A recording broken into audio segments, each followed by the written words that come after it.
1558 उड़ीसा का पुरी इलाका मुगल सेना जगन्नाथ मंदिर को तोड़ने के इरादे से आगे बढ़ रही थी।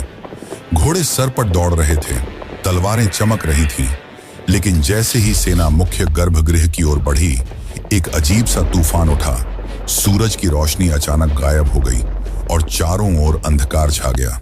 फिर सैनिकों ने देखा कि मंदिर के अंदर से तेज रोशनी आ रही है और रोशनी के साथ एक भयानक और डरावनी चीज उनके पास आ रही है। यह दृश्य इतना भयानक था कि कई सैनिक वहीं पर बेहोश हो गए और जो बच गए वो ऐसे भागे मानो उनके सामने मौत खड़ी हो। अब आप सोचिए कि क्या यह सिर्फ एक ऐतिहासिक घटना थी या फिर सच में भगवान जगन्नाथ ने अपने धाम की रक्षा की। पुरी का जगन्नाथ मंदिर एक ऐसा स्थान जो सिर्फ भक्ति का केंद्र नहीं बल्कि अनगिनत रहस्यों की चुप दुनिया है। क्या आपने कभी सोचा है कि क्यों इस मंदिर का ध्वज हमेशा हवा के विपरीत दिशा में उड़ता है और क्यों मंदिर के ऊपर लगे सुदर्शन चक्र हर दिशा से ऐसा लगता है मानो आपको ही देख रहा हो। यहां तक कि प्रसिद्ध किताब भविष्य मलिका में इस मंदिर को लेकर कलयुग की कई भविष्यवाणियां की गई हैं, जो कि सारी की सारी सच हुई हैं। इनमें सबसे प्रसिद्ध है कोविड-19 यानी कि कोरोना की घटना। इस किताब में लिखा गया था कि जब मंदिर का सबसे पुराना पेड़ गिर जाएगा तब एक भयानक महामारी आएगी, और यह पूरी तरह सच भी हुई। यह सिर्फ एक घटना नहीं, ऐसी और भी कई घटनाएं हैं जो सच हुई हैं और सारी आपको चौंका देंगी। इस मंदिर के अंदर ऐसे और भी कई अनसुने और खतरनाक रहस्य छुपे हुए हैं जो आपके होश उड़ा देंगे। और सबसे बड़ा रहस्य है ब्रह्म पदार्थ का, यानी कि श्री कृष्ण का दिल। माना जाता है कि इस मंदिर में श्री कृष्ण का दिल आज भी मौजूद है, जिसे हर 12 साल में पुरानी मूर्ति से निकालकर नई मूर्ति में डाला जाता है, और यह प्रक्रिया काफी महत्वपूर्ण है। इस दौरान अगर कोई श्री कृष्ण के दिल को देख ले तो वह तुरंत मर जाता है, जिसकी कई घटनाएं हमारे सामने आती हैं। पिछले 800 सालों से इस मंदिर का ध्वज हर रोज बदला जाता है और कहा जाता है कि अगर इसे एक भी दिन न बदला गया तो मंदिर को 18 सालों के लिए बंद करना होगा। और जब अंग्रेज आए तो उन्होंने इस प्रक्रिया को अंधविश्वास बताकर रोकने की कोशिश की, लेकिन फिर उनके साथ जो हुआ वो जानकर आप चौंक जाएंगे। इस मंदिर के मुख्य प्रवेश द्वार में 22 सीढ़ियां हैं जिन्हें पार करना होता है, लेकिन इनमें से तीसरी सीढ़ी पर पैर रखना सख्त मना है। पर आखिर ऐसा क्यों है और क्या होगा यदि आपने तीसरी सीढ़ी पर पैर रख दिया? फिर आती है मंदिर की रसोई, जहां 7 बर्तनों में एक साथ प्रसाद पकता है। पर नीचे की आंच से ऊपर वाला बर्तन पहले कैसे पक जाता है? क्या मंदिर की रसोई विज्ञान के नियमों को भी चुनौती देती है? ऐसे ही और भी न जाने कितने चौंकाने वाले रहस्य।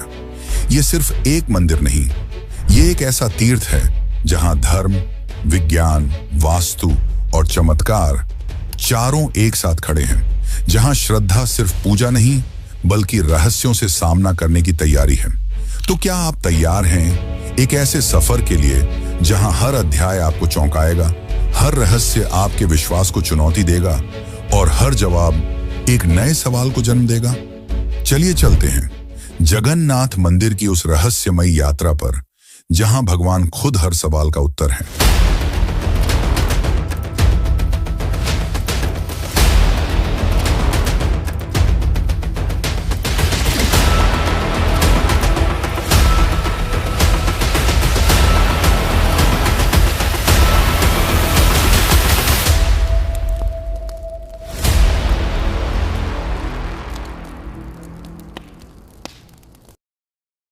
जून 2015 रात को घड़ी में 12 बजते ही पूरी शहर की बिजली काट दी गई।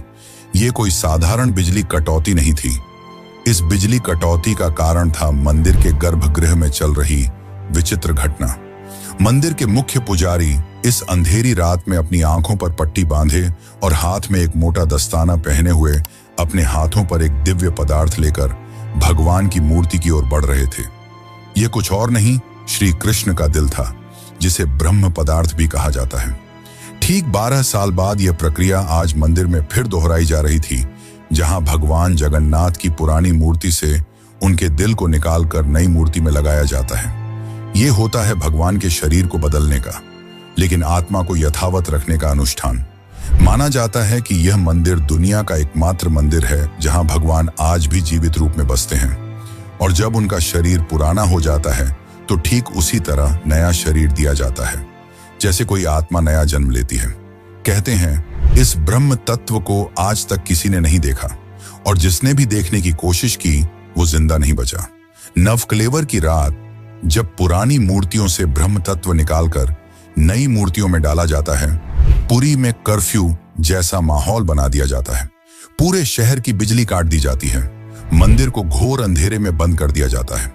मंदिर के अंदर होते हैं सिर्फ विशुद्ध ब्राह्मण, जिनका खानदान सदियों से यही कार्य करता आया है। उनकी आंखों पर पट्टी बांधी जाती है और हाथों पर मोटे दस्ताने पहनाए जाते हैं, ताकि वे ना देख सकें और ना ही महसूस कर सकें कि ब्रह्म पदार्थ है क्या। जब यह प्रक्रिया होती है तब मंदिर की सुरक्षा सीआरपीएफ के जवान करते हैं, और किसी भी व्यक्ति का मंदिर के अंदर जाना सख्त मना होता है। जब 2015 में यह अनुष्ठान हुआ था, तब एक पांडे ने उस ब्रह्म तत्व को हाथ लगा दिया था, जिसके बाद वह तुरंत ही बेहोश हो गया, और जब आंख खुली तो वह मानसिक रूप से पूरी तरह अस्थिर हो गया था। तो सवाल उठता है, ब्रह्म तत्व आखिर है क्या? क्या यह कोई दिव्य ऊर्जा है? क्या यह सिर्फ विश्वास है, या सच में कोई ऐसा अविनाशी पदार्थ मौजूद है जो युगों से युगों तक जीवित है? माना जाता है कि यह ब्रह्म पदार्थ काफी ज्यादा शक्तिशाली है, जिससे लगातार दिव्य ऊर्जा निकलती रहती है और हमेशा हल्का सा कंपन महसूस होता रहता है। प्रसिद्ध इंडियन आर्कियोलॉजिस्ट प्रवीण मोहन के हिसाब से श्री कृष्ण सिर्फ एक इंसान नहीं बल्कि एक सुप्रीम बीइंग थे। उनके मुताबिक ब्रह्म पदार्थ, जिसे कृष्ण का दिल भी कहा जाता है, वह असल में एक आर्क रिएक्टर है, यानी कि एक ऐसा डिवाइस जो भयंकर स्तर की ऊर्जा उत्पन्न करता है। उन्होंने यह तक बताया कि क्यों जगन्नाथ की मूर्तियों को लकड़ी से बनाया जाता है।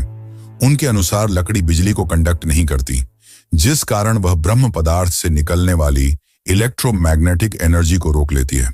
वैसे तो माना जाता है आज तक इसे किसी ने नहीं देखा है, पर आज से करीब 50 साल पहले एक व्यक्ति ने दावा किया था कि उसने इस हृदय को देखा है।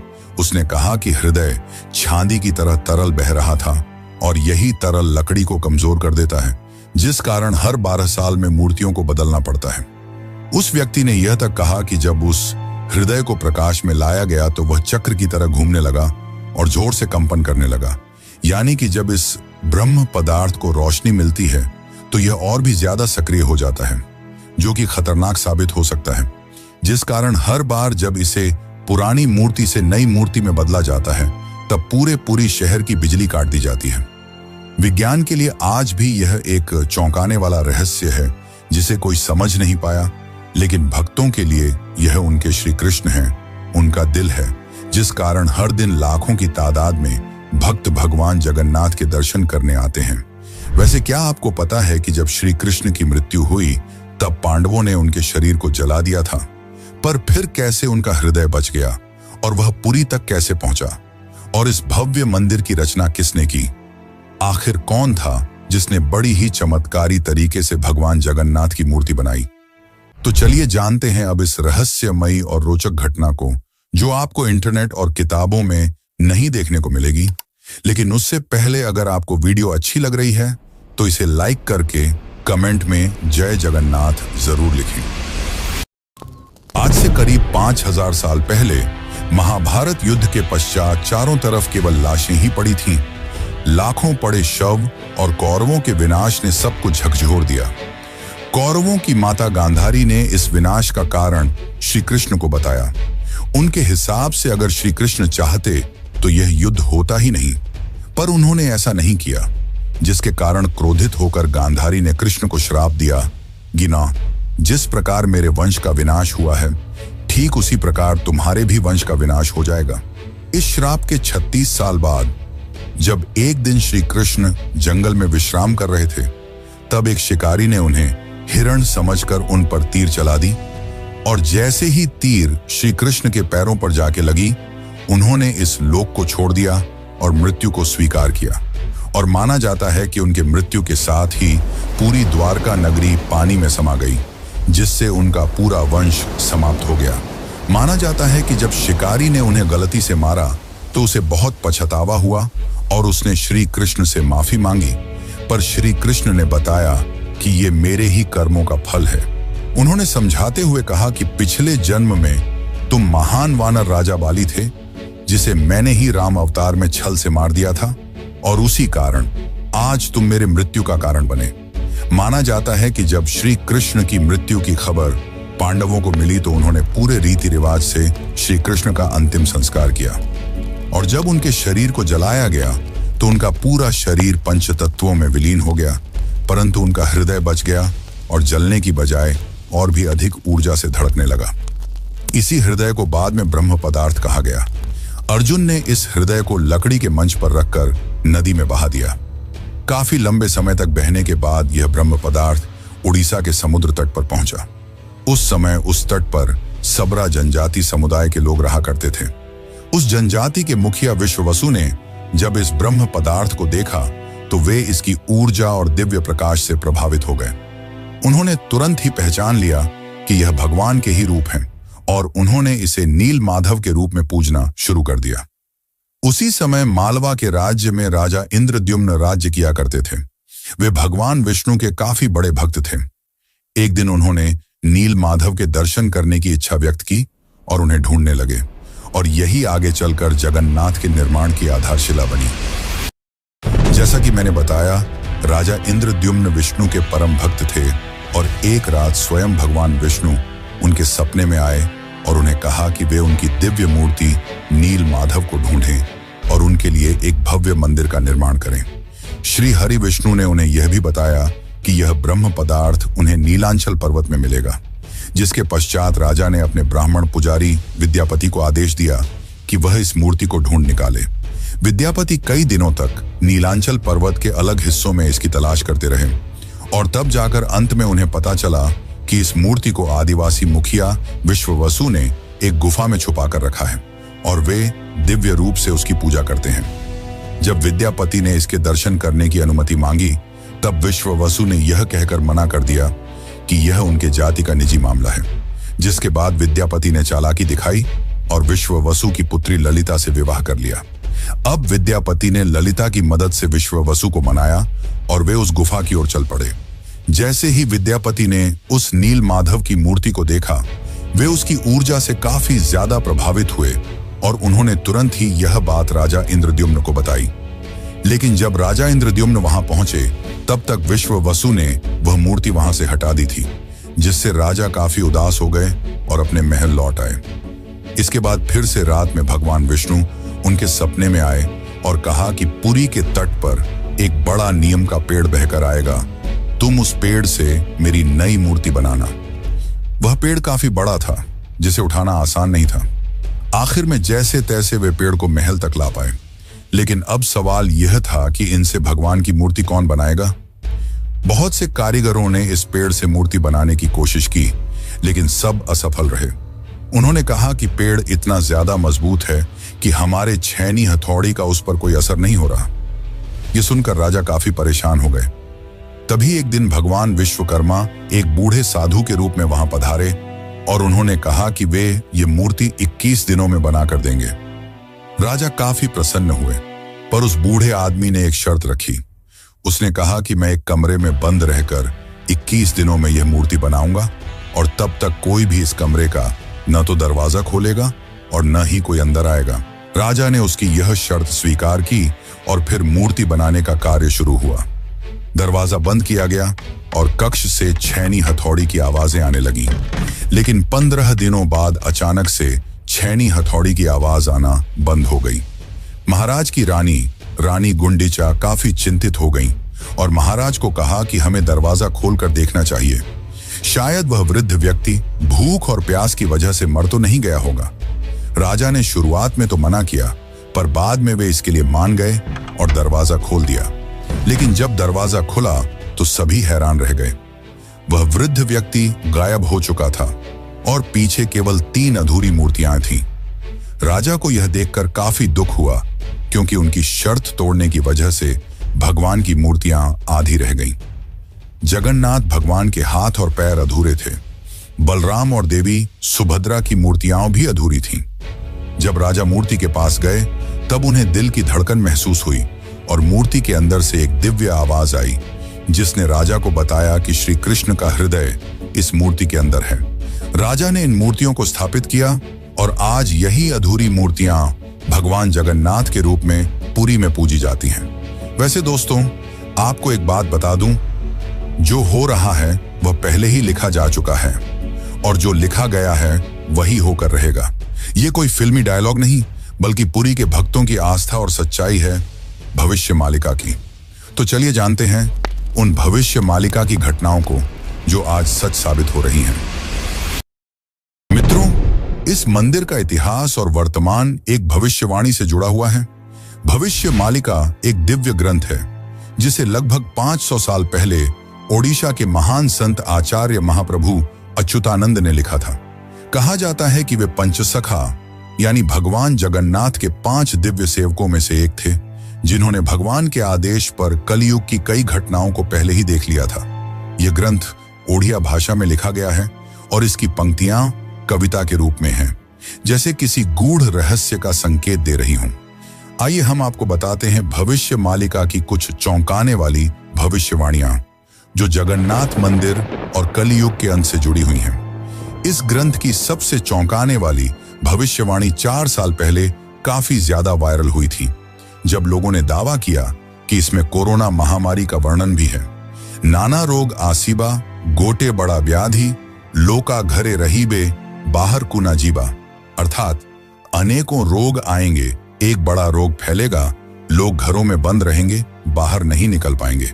अब ये पंक्तियां किसी भी सामान्य रीडर को 2020 की कोविड-19 महामारी की याद दिला देती हैं। पुरी और ओडिशा में कई संतों और विद्वानों ने इसे भविष्य मालिका की सटीक भविष्यवाणी माना। इस किताब की एक और बात, इसमें जिक्र किया गया है कि मंदिर परिसर के ऊपर जो कपड़ा है उसमें आग लगने की घटना का उल्लेख मिलता है। कुछ साल पहले पहली बार त्रिदेव के वस्त्र में आग लगी थी। इस घटना के बाद कलयुग के अंत के बारे में एक बार फिर से बातें होने लगी। कहते हैं कि पापनाश एकादशी के दिन जगन्नाथपुरी मंदिर में एक अखंड महादीप जलाया गया था, लेकिन अचानक तेज हवा चली और झंडा उड़कर दीपक के ऊपर चला गया, जिससे मंदिर के झंडे में आग लग गई। यह घटना 19 मार्च 2020 को हुई थी। कहा जाता है कि दूसरे मंदिरों की तरह जगन्नाथ मंदिर के गुंबद पर कभी कोई पक्षी नहीं बैठता और ना ही इस पर कोई प्लेन या हेलीकॉप्टर उड़ता है, लेकिन जुलाई 2020 के बाद से मंदिर के गुंबद पर गिद्ध, चील और बाज को देखा गया था। ये पक्षी मंदिर के गुंबद, स्तंभ और नील चक्र पर भी बैठे थे। ऐसे में दुनिया के महाविनाश की भविष्यवाणी एक बार फिर से चर्चा में आ गई थी। भविष्य मालिका के अनुसार जब कलयुग का अंत करीब होगा तो भगवान जगन्नाथ मंदिर का नील चक्र यानी सुदर्शन चक्र तूफान से टेढ़ा हो जाएगा। मई 2019 में समुद्री तूफान फानी के कारण यह विशालकाय चक्र टेढ़ा हो गया था।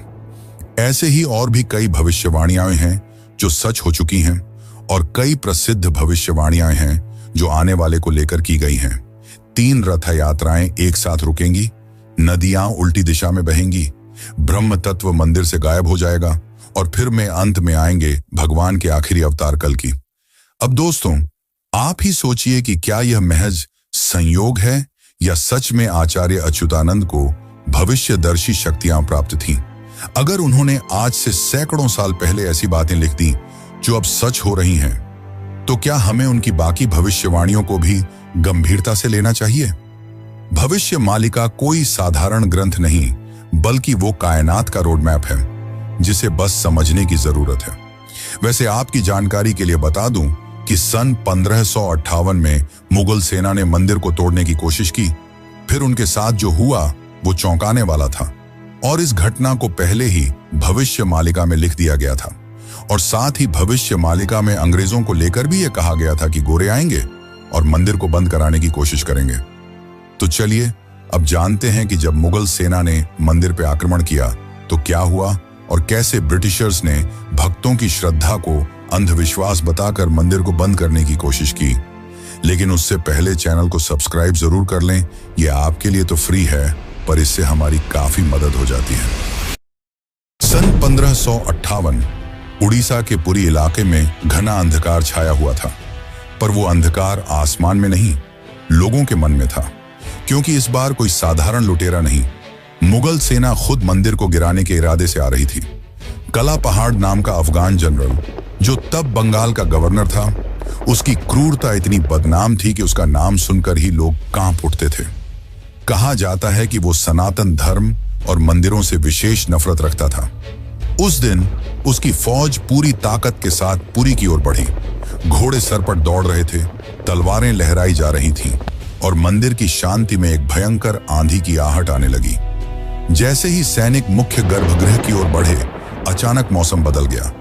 तेज हवाएं चलने लगीं, आकाश काला पड़ गया, सूरज की रोशनी एकदम गायब हो गई और मंदिर के चारों ओर एक रहस्यमयी घना अंधेरा छा गया। मंदिर के भीतर से एक चमकती हुई रोशनी निकली, जो किसी इंसान की नहीं थी। ये रोशनी जैसे ही बाहर आई, पूरा मैदान एकाएक शांत हो गया। सैनिकों में अफरा तफरी मच गई, कुछ बेहोश हो गए, कुछ उल्टा भागने लगे। बिना एक भी तलवार चले कला पहाड़ की पूरी फौज पीछे हट गई। आज भी पुरी की लोक कथाओं में यह कथा सुनाई जाती है कि जब भगवान की मर्यादा पर वार होता है तो वो खुद प्रकट होकर अपने धाम की रक्षा करते हैं। अब दूसरी घटना की बात करते हैं, जो है अंग्रेजों का विरोध और रथ यात्रा का संघर्ष। जब 1803 में अंग्रेजों ने पुरी पर कब्जा किया, तब उन्होंने कई प्राचीन मंदिरों की संपत्तियों और अधिकारों को छीन लिया। लेकिन पुरी का श्री जगन्नाथ मंदिर एक ऐसा स्थान बना जहां जनता ने कभी भी नियंत्रण नहीं छोड़ा। ब्रिटिश अधिकारियों को मंदिर की अलौकिक घटनाएं और भक्तों की श्रद्धा समझ नहीं आती थी, इसीलिए उन्होंने इन्हें सुपरस्टिशन कहकर मजाक बनाना शुरू कर दिया। सन 1805 में ब्रिटिश कलेक्टर मिस्टर हंटर ने पुरी मंदिर के रिचुअल्स को इरेशनल और बारबैरिक कहा। बात तब और बिगड़ी जब सन 166 में ब्रिटिश प्रशासन ने पुरी की रथ यात्रा को बंद करवाने की साजिश रची। उन्होंने यह तर्क दिया कि रथ यात्रा के दौरान भीड़ अनियंत्रित हो जाती है और यह प्रशासनिक खतरा है। पर यह फैसला पूरे उड़ीसा में जन आंदोलन का कारण बन गया। लाखों लोग सड़कों पर उतर आए, मठों, आचार्यों और गांवों ने खुलकर विरोध किया। रथ यात्रा का रथ निर्माण कार्य लोगों ने खुद शुरू कर दिया, यह कहते हुए कि अगर भगवान नहीं चलेंगे तो हम भी नहीं चलेंगे। इस जनता के दबाव और आक्रोश के चलते ब्रिटिश सरकार को पीछे हटना पड़ा और 1964 में फिर से रथ यात्रा की अनुमति दी गई। इसके बाद अंग्रेजों ने कभी पुरी मंदिर के अंदरूनी मामलों में दखल नहीं दिया। अब चलिए आपको बताते हैं जगन्नाथ की तीसरी सीढ़ी का रहस्य, जिसे यमलोक का द्वार भी कहा जाता है। वैसे तो इस मंदिर में 22 सीढ़ियां हैं, पर सबसे खास है तीसरी सीढ़ी, क्योंकि इसमें पैर रखना उचित नहीं माना जाता। धार्मिक कथाओं के अनुसार इस तीसरी सीढ़ी को यमशिला कहा जाता है और कहा जाता है कि जो भी मनुष्य इस तीसरी सीढ़ी पर पैर रखता है, उसके पुण्य शून्य हो जाते हैं और उसे यमलोक जाना पड़ता है। दरअसल एक बार यमराज जी भगवान जगन्नाथ के पास पहुंचे और उनसे कहा कि भगवान, भक्त जैसे ही आपके दर्शन करते हैं उनके सारे पाप मिट जाते हैं, और अगर ऐसा ही चलता रहा तो सभी व्यक्ति जगन्नाथपुरी के दर्शन करके पापों से मुक्त हो जाएंगे, जिससे यमलोक में कोई नहीं आएगा। तब भगवान जगन्नाथ ने कहा कि तुम इस मंदिर की तीसरी सीढ़ी पर अपना स्थान ग्रहण कर लो, और जो भी इस मंदिर की तीसरी सीढ़ी पर पैर रखेगा उसके पुण्य शून्य हो जाएंगे और उसे यमलोक जाना पड़ेगा। और तभी से इस सीढ़ी को यमशिला कहा जाता है, क्योंकि इसमें यम का वास है। अब अगर हम पुरी मंदिर के ऊपर लगे सुदर्शन चक्र की बात करें, तो देखने वालों ने यह दावा किया है कि इस सुदर्शन चक्र को आप मंदिर के किसी भी कोने से देखोगे तो ऐसा लगेगा मानो आपको ही देख रहा हो। मतलब इससे जिस भी दिशा से देखो यह सामने की ओर ही दिखता है। इसे आम भाषा में आर्टिफिशियल इल्यूजन कहा जाता है, पर यह आज भी विज्ञान के परे है कि कैसे इतने भारी चक्र को मंदिर के ऊपर लगाया गया और कैसे उस समय के लोगों ने यह आर्टिफिशियल इल्यूजन बनाया जिससे चक्र हमेशा सामने की ओर दिखता है। इसे आज भी विज्ञान नहीं समझ पाया, पर भक्तों के अनुसार यह श्री कृष्ण का चक्र है जिसे उन्होंने इस दुनिया की रक्षा के लिए इस मंदिर में स्थापित किया है। और भविष्य मालिका की एक और पंक्ति के हिसाब से जब यह मंदिर समुद्र के अंदर समा जाएगा तब कलयुग अपने अंतिम चरण पर होगा और तब आएंगे विष्णु के आखिरी अवतार कल्कि। अब जानते हैं पुरी के रसोई घर के बारे में। जगन्नाथ पुरी का रसोई घर दुनिया की सबसे बड़ी और सबसे रहस्यमयी रसोई है, जिसके अनोखे तथ्य और परंपरा भक्तों को आश्चर्यचकित कर देती है। और रसोई का सबसे बड़ा रहस्य यह है कि यहाँ भोजन 7 मिट्टी के बर्तनों में बनाया जाता है और हर एक बर्तन को एक के ऊपर एक रखा जाता है। और स्वाभाविक है कि सबसे नीचे के बर्तन में ज्यादा आंच आ रही है तो उसे सबसे पहले पकना चाहिए, लेकिन पुरी में ऐसा नहीं होता। ये चौंकाने वाली बात है कि 7 बर्तनों में जो सबसे ऊपर होता है उसका खाना पहले पकता है, जो विज्ञान के सारे तथ्यों को गलत साबित करता है। यहाँ भोजन बनाने का कार्य केवल सेवायत ब्राह्मणों द्वारा किया जाता है और किसी भी बाहरी व्यक्ति को इसमें प्रवेश की अनुमति नहीं होती। इस पवित्र रसोई में किसी प्रकार के आधुनिक ईंधन या गैस का उपयोग नहीं किया जाता, बल्कि केवल लकड़ी के चूल्हे पर पारंपरिक विधि से प्रसाद बनाया जाता है। पुरी मंदिर में रोजाना लगभग 50,000 से 2 लाख लोगों तक को महाप्रसाद बांटा जाता है। लेकिन चमत्कार देखो, कभी भी खाना बर्बाद नहीं होता और कभी भी कम नहीं पड़ता। मान्यता है कि मां लक्ष्मी स्वयं प्रतिदिन रसोई में आती हैं और रसोई के सेवकों को अंतः प्रेरणा देती हैं कि आज कितनों के लिए प्रसाद तैयार करना है। ये सिर्फ परंपरा नहीं, सदियों से चलती लीला है, जिसे आज तक कोई इंसानी गणित नहीं समझ पाया। एक और चौंकाने वाली बात तो यह है कि इतने बड़े किचन में, जहां 500 से ज्यादा रसोइये और सेवक काम करते हैं, जहां हर दिन सैकड़ों क्विंटल अनाज, सब्जियां और मसाले इस्तेमाल होते हैं, वहां न कोई बदबू होती है, न ही कोई मक्खी। कहा जाता है कि यह अग्निदेव और माता लक्ष्मी की कृपा है, जो इस रसोई को हर प्रकार की अशुद्धि से दूर रखती है। 18वीं सदी में मराठा शासनकाल के दौरान एक बार एक अधिकारी ने रसोई के चमत्कार को अंधविश्वास बताते हुए जानबूझकर बर्तनों की संख्या बदलने का आदेश दिया। लेकिन इसके बावजूद उस दिन भी पुरी में महाप्रसाद एकदम सटीक बना, न एक दाना कम, न एक दाना ज्यादा। इसके बाद अधिकारी ने रसोई में दोबारा हस्तक्षेप न करने की कसम खा ली। वैसे तो दोस्तों, ऐसे और भी कई चौंकाने वाले रहस्य हैं, पर उन्हें एक ही वीडियो में बता पाना नामुमकिन है। इसलिए चलिए चलते हैं आखिरी अध्याय की ओर। लेकिन उससे पहले, अगर आपको यह डॉक्यूमेंट्री अच्छी लग रही है तो कमेंट में जय जगन्नाथ जरूर लिखें। कभी कभी जीवन में कुछ चीजें ऐसी होती हैं जिन्हें न तर्क से समझा जा सकता है और न ही विज्ञान से परखा जा सकता है। पुरी के श्री जगन्नाथ मंदिर का हर पत्थर, हर कोना हमें एक ऐसी दुनिया में ले जाता है जहां भक्ति और बुद्धि, विज्ञान और विश्वास, संघर्ष और समाधान सब एक साथ चलते हैं। जगन्नाथ केवल भगवान नहीं, एक चेतना है जो हमें यह सिखाते हैं कि जब विज्ञान चुप हो जाए तो श्रद्धा बोलती है। तो अब सवाल यह है, क्या ये सब केवल संयोग है या कहीं ना कहीं कोई ऐसी शक्ति है जो इन सबको संचालित कर रही है? आप क्या मानते हैं? क्या आपने कभी इन रहस्यों को खुद महसूस किया है? अगर हाँ, तो ये वीडियो सिर्फ जानकारी नहीं, बल्कि आपकी अपनी यात्रा है, श्रद्धा से रहस्य तक। और ऐसी ही एक यात्रा है केदारनाथ धाम की, जो जगन्नाथ की तरह ही 4 धामों में से एक है। और अगर आप केदारनाथ धाम की यात्रा पर चलना चाहते हैं तो यह वीडियो जरूर देखें। धन्यवाद।